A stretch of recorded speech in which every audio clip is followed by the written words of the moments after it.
ଏହି ଜିନିଷକୁ କେବେ ବି ଛାଡ଼ି ଯାଇପାରନ୍ତିନି ମାତା ଲକ୍ଷ୍ମୀ। ଜାଣନ୍ତୁ ମହାଭାରତରେ ଏହି ସୁନ୍ଦର କଥା। ବନ୍ଧୁଗଣ, ଧର୍ମର 4 ଅଙ୍ଗ ମୁଖ୍ୟ।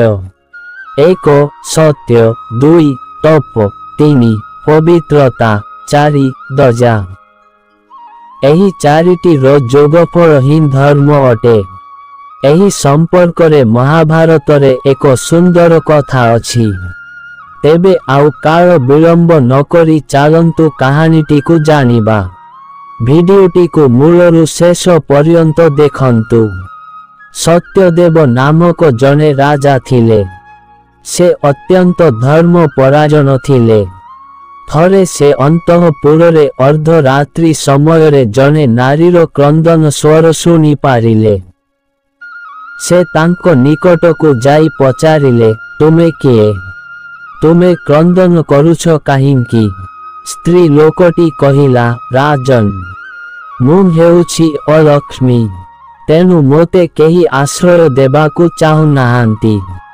ରାଜା କହିଲେ, ଠିକ୍ ଅଛି, ତୁମେ ମୋ ଉଆସରେ ଆଶ୍ରୟ ନିଅ। କାରଣ ମୁଁ ଜଣେ ଆଶ୍ରୟହୀନାଙ୍କୁ ପରିତ୍ୟାଗ କରିପାରିବି ନାହିଁ। ତାପରେ ପ୍ରାତଃ ସମୟରେ ଜଣେ ସୁନ୍ଦରୀ ସ୍ତ୍ରୀଲୋକଙ୍କୁ ଉଆସରୁ ବାହାରକୁ ଯିବାର ଦେଖିଲେ। ସେ ସ୍ତ୍ରୀଲୋକକୁ ରାଜା ପଚାରିଲେ, ଦେବୀ ତୁମେ କିଏ?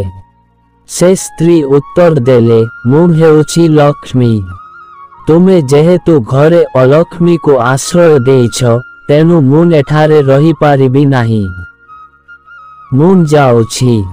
ରାଜା ଅନୁଜ୍ଞା ଦେଲେ। କିଛି ସମୟ ପରେ ଜଣେ ସୁନ୍ଦର ପୁରୁଷ ଘରୁ ବାହାରକୁ ବାହାରିଲେ।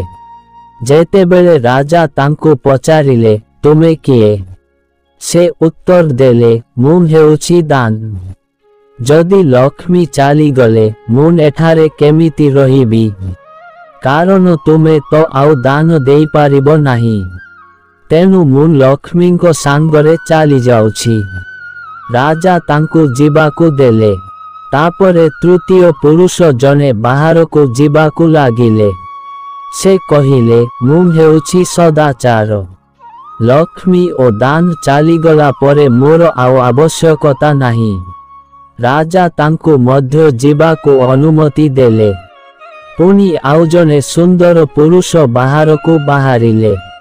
ପଚାରିବାରୁ କହିଲେ, ମୁଁ ହେଉଛି ଯଶ। ସେ କହିଲେ, ଯେଉଁଠାରେ ଲକ୍ଷ୍ମୀ ସଦାଚାର ନାହାନ୍ତି, ମୁଁ ସେଠାରେ ରହିପାରିବି ନାହିଁ। ରାଜା ତାଙ୍କୁ ମଧ୍ୟ ଅନୁମତି ଦେଇଦେଲେ। କିଛି ସମୟ ପରେ ଜଣେ ସୁନ୍ଦର ଦୀପ୍ତିମାନ ଯୁବକ ଘରୁ ବାହାରି ଯିବାକୁ ଲାଗିଲେ। ରାଜା ପଚାରିବାରୁ କହିଲେ, ମୁଁ ହେଉଛି ସତ୍ୟ। ଯଦି ଆପଣଙ୍କର ଏଠାରେ ଲକ୍ଷ୍ମୀ, ଦାନ, ସଦାଚାର ଏବଂ ଯଶ ରହୁନାହାନ୍ତି, ମୁଁ ଏକଲା କେମିତି ରହିପାରିବି? ମୁଁ ବି ତାଙ୍କ ସହିତ ଚାଲିଲି। ସତ୍ୟଦେବ ରାଜା କହିଲେ, ମୁଁ ତ କେବେ ହେଲେ ଆପଣଙ୍କୁ ତ୍ୟାଗ କରିନାହିଁ। ତେବେ ଆପଣ କାହିଁକି ଛାଡ଼ି ଚାଲି ଯାଉଛନ୍ତି? ଆପଣ ହେଉଛନ୍ତି ସତ୍ୟ। କୁହନ୍ତୁ ନା, ଜଣେ ଆଶ୍ରୟହୀନାକୁ ରକ୍ଷା କରିବା କ'ଣ ଅସତ୍ୟ? ଆପଣଙ୍କୁ ନିଜ ପାଖରେ ରଖିବା ପାଇଁ ତ ମୁଁ ଲକ୍ଷ୍ମୀ, ଦାନ, ସଦାଚାର ଏବଂ ଯଶ ଆଦିକୁ ତ୍ୟାଗ କରିଦେଲି।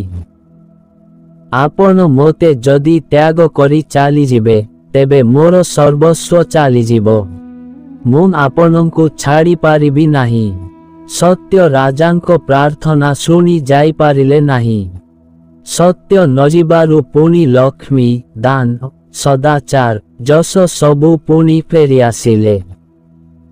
ଏମାନେ ଆସିବାରୁ ଅଲକ୍ଷ୍ମୀ ସେ ଘରୁ ଚାଲିଗଲେ। ସତ୍ୟ ହିଁ ଶିବ ଅଟନ୍ତି। ସତ୍ୟ ହିଁ ସୁନ୍ଦର ଅଟନ୍ତି। ସତ୍ୟ ହିଁ ପରମ ଆତ୍ମା ଅଟନ୍ତି।